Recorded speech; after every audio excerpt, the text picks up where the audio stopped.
શ્રી સ્વામિનારાયણ ભગવાનની જય. પ્રમુખ સાંઈ વાત કરે છે. શું વાત કરે છે? ખાઈ પીને કૂદવું.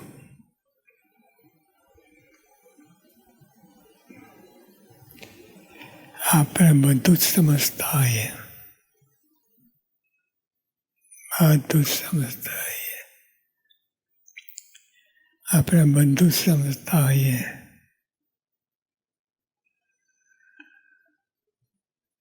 છતાંય સત્સંગમાં બધા પાસે નમ્ર થઈને કામ લેવાનું છે.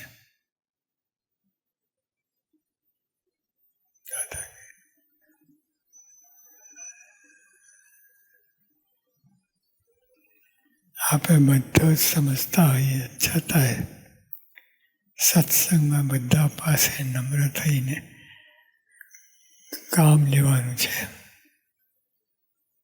જેટલા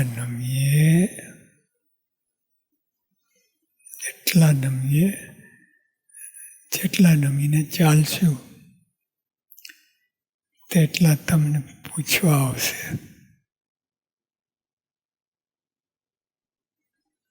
દોરમાં હોઈએ, કોણ પાસે આવે, આપણે ન જઈએ તો બીજા ક્યાંથી આવે.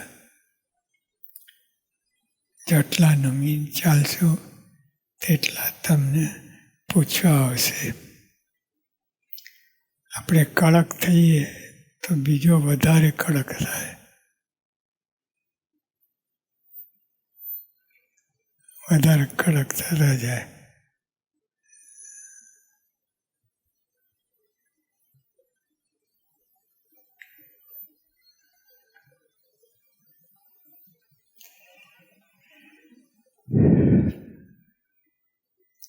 આપણે કડક થઈએ તો બીજો વધારે કડક થાય. લૌકિક વિદ્યા મેળવવા પણ નમ્ર થવું પડે છે. લૌકિક વિદ્યા મેળવવા માટે પણ નમ્ર થવું પડે છે. લૌકિક વિદ્યા મેળવવા પણ નમ્ર થવું પડે છે. ગરજ રાખવી પડે છે. ગરજ ના રાખે કોઈ પાસે ના. ગરજુ થવાથી તમે પાસે આવે. ગરજુ ના હોય તો એને એમ લાગે કે આ માથાનું ફરેલ છે, કોઈ નીચે આવશે નહીં, આવે જ નહીં. આપણે કડક થઈએ તો બીજો વધારે કડક થાય. લૌકિક વિદ્યા મેળવવા પણ નમ્ર થવું પડે છે. લૌકિક વિદ્યા મેળવવા તો કેટલી ગરજ રાખવા જોઈએ. આમાં સાહેબ સમજાવવાનો હોય, પાછળ ફરો તો કંઈક સમજાવીને કામ થઈ જાય. એ ગરજ રાખે.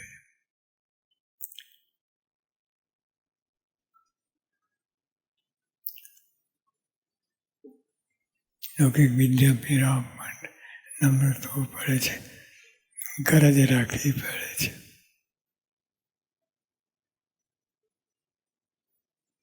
મારા સ્વામી કેટલા ગરજુ થયા છે. કેટલા એમના સંતો પરમહંસોને મોકલ્યા.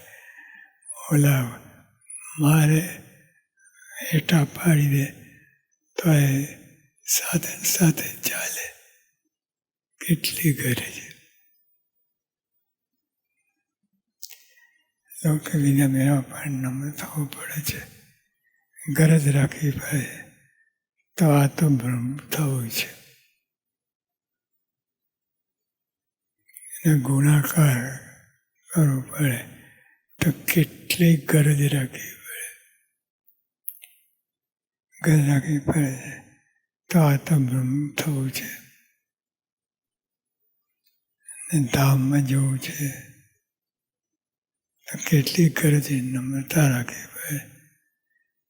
ગરજ નમ્રતા રાખવી પડે. આ તો સંતોએ, પરમહંસોએ, એકાંતિક ભક્તોએ એ ગરજ રાખી છે અને કામ લીધું છે અને બધાને શાંતિ પમાડી છે. ગરજ વિના કાંઈ ન થાય. ગરજ વિના લઠ્ઠા કૂટે.